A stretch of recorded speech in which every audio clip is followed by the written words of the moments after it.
Hi, I'm Brandon Wolfe from Orlando, Florida, and I want to talk to you about gun violence today. But before I get to the story of how gun violence shattered my community and turned my life upside down, I want to tell you about what it's like to be me in the world. I grew up in a small town in rural Oregon, and when I tell people that I'm from the Portland area, I always have this idea of what that means. They're imagining, Birkenstock sandals and Subarus and, cold brew coffee and lots of tattoos and pink hair, something of a leftist utopia. And the truth is that for some parts of Portland, that's probably pretty true. I lived with an ex one time in downtown, and that was a little sliver of the life that we lived. But growing up, I was in a small rural town about 25 minutes outside the city. And just like most of the rest of this country, rural Oregon is not a lot like urban Oregon. And so I found myself struggling to belong in a community that didn't look a lot like me, didn't love a lot like me. In fact, when I graduated high school, there were 2,000 students in our school. And of those 2,000, 11 of us were Black. And even fewer were out LGBTQ people. To be honest, being a kid often felt like overstaying my welcome. It didn't even matter that I had a home with a warm bed and a nice place to rest my head at night. It so often felt like I was a stranger, even in that home that I had.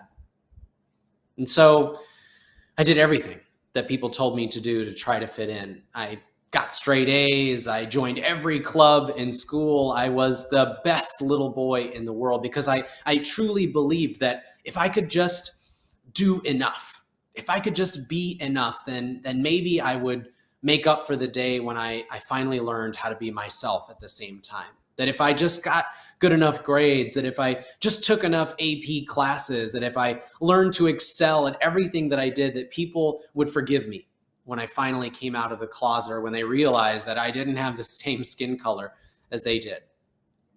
I did all the things that I was supposed to do, and still, it just never really felt like enough. I was always that kid hiding around a corner in science hall, ready to smash my face into a locker. There was always that street that you didn't walk down after a certain time of night. There were always those kids in the cafeteria that you didn't go around because they weren't going to be very friendly to you. And so I took an opportunity when I graduated school and went off to college. And I thought college is where you learn to belong. That's where you finally find your place in this world. And for some people, that's probably true. But the trick about going to college just a few miles down the road from where you went to high school is that it looks a lot like high school. It sounds a lot like high school. Many of the same people you went to high school with are there as well. And so I, again, did everything I could to fit in. I went to parties. I, passed out on people's couches. I stayed out way too late and crawled into class way too early in the morning. And still, I just never felt like there was a place for me. In fact, I had a professor who one time told me that no matter how hard I tried, that the world was just never going to be ready for someone like me. I really internalized that. And try as I might, I couldn't shake this idea that it felt like the world just didn't have enough space for me, that there wasn't a place big enough to hold all of who I was. And so I was always going to be forced to squeeze the most aggravating parts of who I was into a box that could fit on a census form somewhere. That I was always going to have to conform to someone else's idea of what it meant to be me, what it meant to be a Black person living in this country, what it meant to be a queer person living in this country. And it was incredibly isolating and lonely.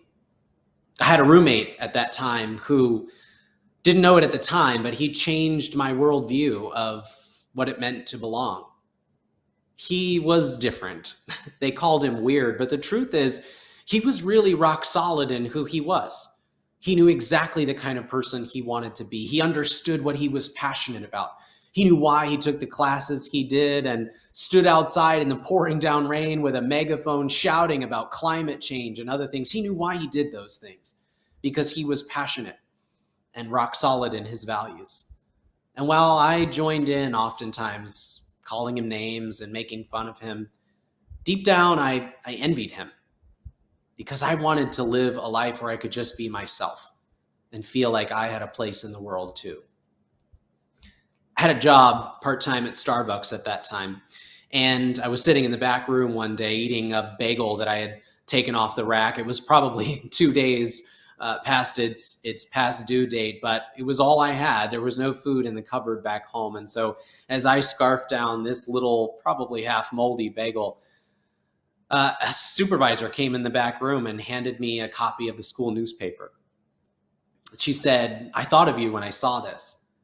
I looked down at that newspaper, and there it was, an ad that said performers wanted at Disney. Now, my whole life, people had told me that the world was just never going to be ready for someone like me, that it was never going to be ready to offer me the same sense of normalcy and safety that it offered everyone else. But something in the back of my mind told me that if there was going to be a place where I could belong, maybe it would be there, far away from home, in a different place with different foods and different climates, somewhere that was nothing like anything I'd ever experienced before. If I was going to find a place in the world to belong, and I was just going to have to take a leap of faith. So I did. I called my grandmother, and she booked me a ticket to San Francisco to audition. Now, I had never been a dancer in my life. I had dabbled here and there. I thought I was showing up to a singing audition, and when I got there and they started teaching us a routine, I thought, well, that's it. I'm done for. I finally met my match. But a couple weeks later, I got a call, and they offered me a job at Disney. And before you knew it, I was packing 2 suitcases and telling my parents that I was hitching a one-way ticket to Orlando, Florida. Their response was probably as shocked as anyone's would be. They said, "Have you ever been to Orlando, Florida before?" And I hadn't, but I was willing to take a risk that somewhere out there was a world where I could belong. So I did. The riskiest, most adventurous thing I could think of. I put those 2 suitcases on a plane, and I moved 3,500 miles away to a place I'd never been before. Now, you can imagine, I moved in August, and so I was wearing my little windbreaker in Portland, getting on the plane, and when I touched down in Orlando on what at the time felt like the surface of the sun, I thought I had made a huge mistake. I wanted to get right back on the plane, turn around, and go home. But I also was immediately fascinated by everything around me. I tried new foods I'd never tried before. I met people who spoke languages I'd never heard before. I had roommates who tried to teach me how to read and write Korean. It was like this entire world had been opened to me, one that I didn't know existed before I touched down in Orlando, one that I wasn't sure even really had a place for me until then. I learned a lot about myself in those first weeks and months in Orlando. I found safety in those new people that I met, in those new things that I experienced. I found safety in spaces for the first time. I know that it can be sort of cliche to say the term safe space because it's been co-opted by people online. A suggestion that if you need a safe space in this world, you're just not tough enough to handle it as it is.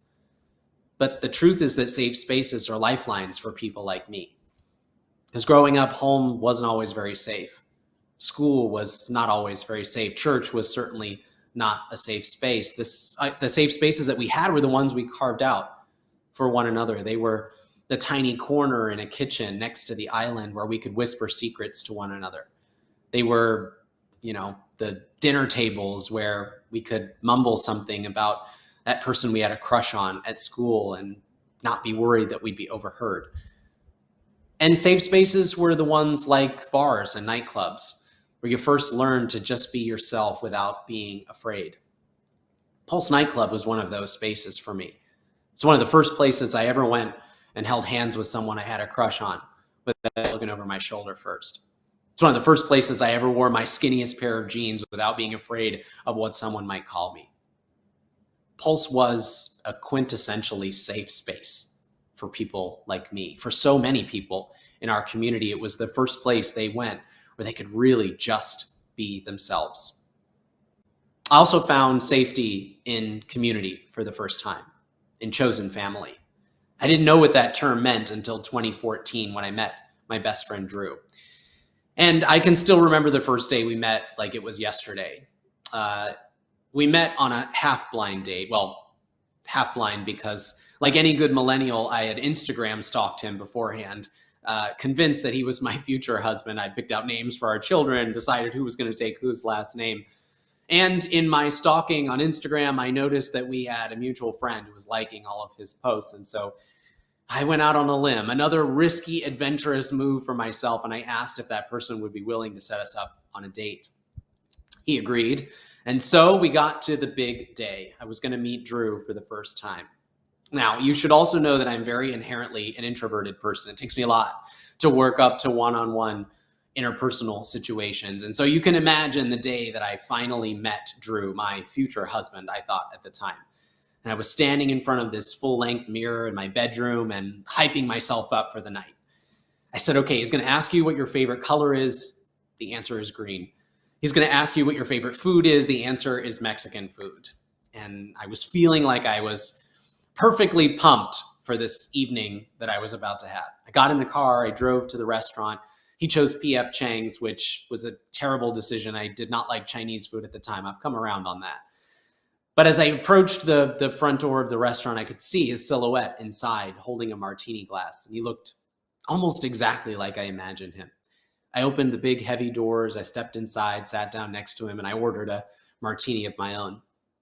And as we sat there sipping our cocktails, he said, okay, I have a question for you. And I thought, well, I've been preparing for this all day, so clearly I'm ready. And he said, what are your thoughts on the for-profit healthcare industry in America and its impact on consumers? And I thought, I was prepared to say green, but that suddenly doesn't feel like the right answer anymore. But you have a sip or two of your liquid courage, and before you know it, you're spilling your guts about how you feel about America's for-profit healthcare industry. And while it's funny at the time to think about that first day meeting Drew, it's quite profound looking back on it. That one question, that one little inquiry turned into an entire evening of Drew just getting to know me for me. He asked me about all the things I believed and was passionate about in the world. He talked about old flings that he used to have and secret dark nightclubs that he liked around town. And it was fascinating to me because I had never met anyone like him, a queer person of color who was so unafraid and unashamed to be himself. He didn't ever look over his shoulder to see if the people in the booth behind us overheard him talking about some tragic ex-boyfriend he once had. He didn't ever wonder if people were thinking things about us as we talked about ourselves, our passionate love of Lady Gaga, or his weird obsession with anime films. He didn't care because he was proud to be himself. That was perhaps the first time I'd ever been around someone so effortless in who they were. And while I regret to inform folks that we did not get married, we did not have children, no one took each other's last names, we did become best friends almost overnight. We did everything together. We went out all the time. We had movie nights on his couch watching old films that he liked. And eventually I moved in next door to him, so close I could actually peek out my kitchen window and see him if he was reading a book by the pool. In 2015, he met his partner, Juan, and like any good best friend, I was very skeptical at first. I wanted to make sure that this person was good enough for my best friend. And so I did all the things that a best friend does. I sent him the wrong address for a restaurant more than once to see if he would still show up. I made funny nicknames for him and cornered him in restaurants and bars just to make sure that he would commit to not ever breaking my best friend's heart. Try as I might, as skeptical as I was of Juan, the truth is that they were the same person. That same effortless optimism and love for life, this unashamed, unapologetic pride in who he was, existed in Juan too. And when they were together, it was like magic. It was like one energy was in the room together. You couldn't separate them. You couldn't peel them away from one another. They just stared into each other's eyes lovingly, wanting to spend every waking moment with each other. At one point, each one of them ended up telling me that they wanted to marry the other one, but they weren't sure when they would pop the question. And so Drew and Juan became my two best friends. We were the three musketeers, traveling the country together, doing all the things that best friends do. In this community, we call June 11th of 2016 the last normal day. And it was normal by all accounts. It was a Saturday, which meant it was laundry day. I was folding socks and underwear on the couch. Drew and Juan were at SeaWorld on a date. If you get a chance, look at pictures of them. They were almost offensively photogenic. And so there I was, looking scrubby, nursing a champagne hangover, and angrily liking photos of my best friends in front of roller coasters at SeaWorld. I spent some time by the pool that afternoon, and as the day wound to a close, I did the most normal thing. I texted my best friends and asked if they wanted to go and get a drink. They got to my place a little late that night, just before midnight. I was almost never allowed to have control of the cocktail shaker because I make drinks 2 or 3 times as strong as they need to be, but Drew could see that I was going through it that day, and so he relinquished control of the cocktail shaker and just grimaced every time he took a sip of his cocktail. We listened to the same playlist we always listened to, watched the same weird music videos that Drew always made us watch on nights when we went out. And when it came time to go to a place, our venue for the evening, we just picked the place that we were most familiar with, Pulse nightclub. Everything about it was normal. The line was as long as it ever was outside. The same drag queen who was always at the front door to take my money was there that night. We went to the same bartender, ordered the same drinks we always ordered. We went to the same spot on the patio we always went to. When Drew had a couple drinks of his cocktail, he would give you a free therapy session. He was a licensed clinical therapist after all, and so whether he wanted it or not, he would opine on life. And that night was no different. He gave us a therapy session on love that day. He wondered aloud why, as people, we always let the little things get in the way of how much we care about one another.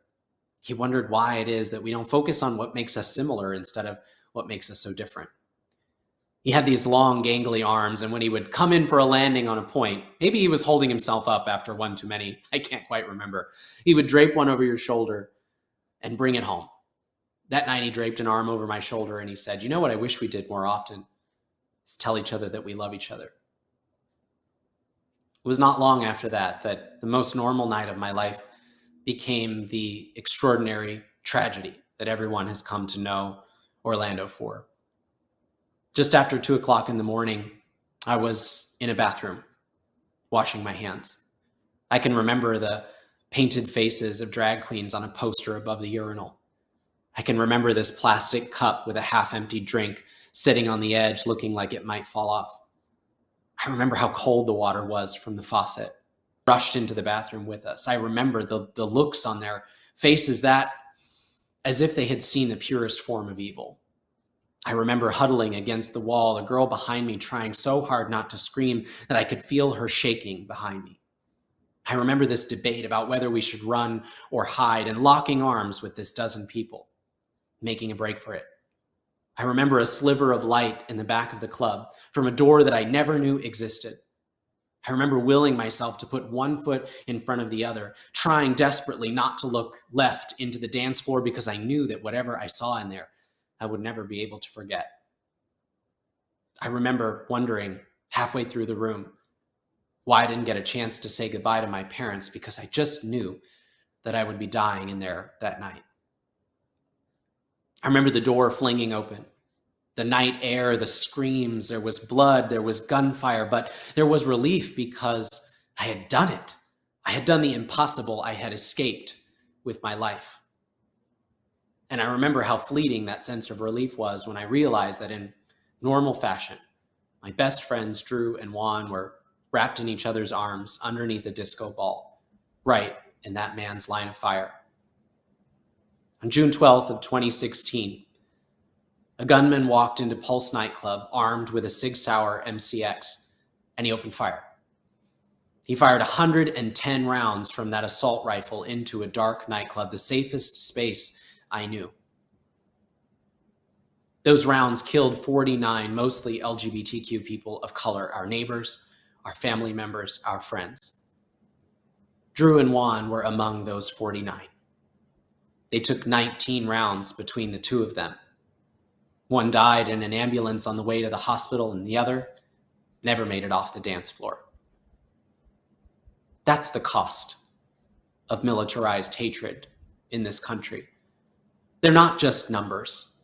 They're not just statistics. They're missing faces at birthday parties. They're empty seats at dinner tables. They had beautiful, bright futures that were stolen from them because of this country's obsession with easy access to firearms. America, we have a significant problem. Our members of Congress have been wholly bought and paid for by the gun lobby and gun manufacturers. Their inaction has been bought with millions of dollars of campaign donations. But it's not them who've had to pay the price for that. We have. Drew and Juan paid the price for that. 17 in Parkland paid the price for that. Uvalde paid the price for that. Buffalo paid the price for that. El Paso and Las Vegas and Sandy Hook and Aurora, and the list goes on and on and on. Every single day, as gun violence tears our communities apart, it is we, the people, who have been paying the price for this country's inaction. We've been sharing our stories for years. We've been begging for something to change for years. People continue to ask me, what is it that you want to see different? What do you want to see Congress do? And to be quite frank, I am just done answering that question. We already know what actions need to be taken. We know that right now, the states who have already passed legislation that works to ensure that dangerous people do not get their hands on deadly weapons, on firearms, those states have already saved lives. We know that enhanced universal background checks, instead of the Swiss cheese approach we take to background checks today, saves lives.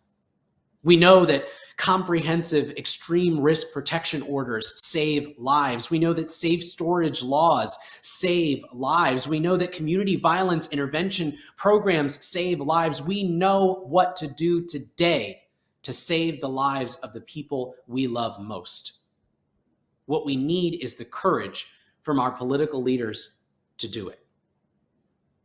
We, the people, are paying the price every single day for this country's inaction on gun violence. It's tearing our communities apart, shattering homes, ripping the hearts out of parents and family members and friends.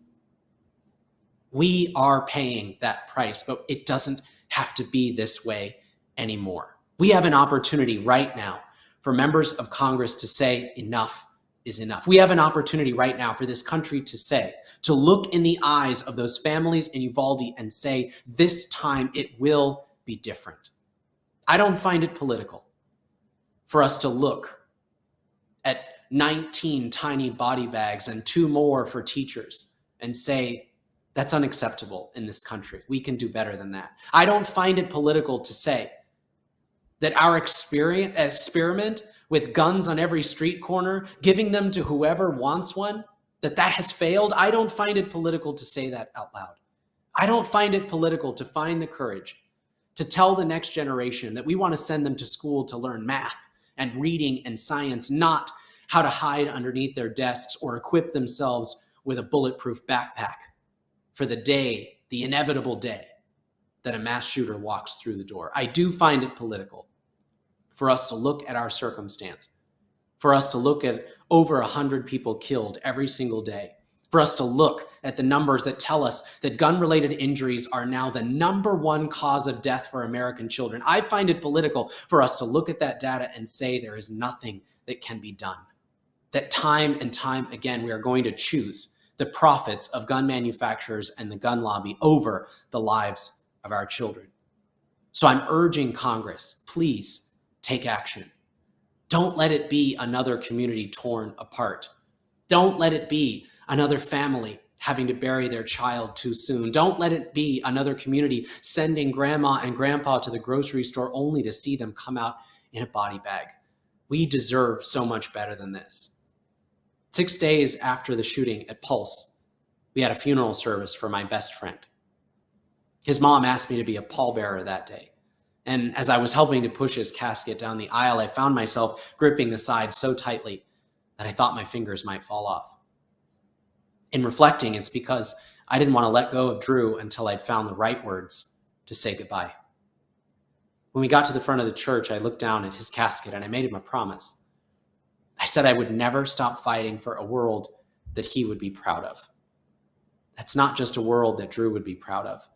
It's a world that anyone who's lost someone to gun violence can be proud of. It's a world that all of us can be proud of. It's a world free from this epidemic of gun violence. And that world requires political courage right now.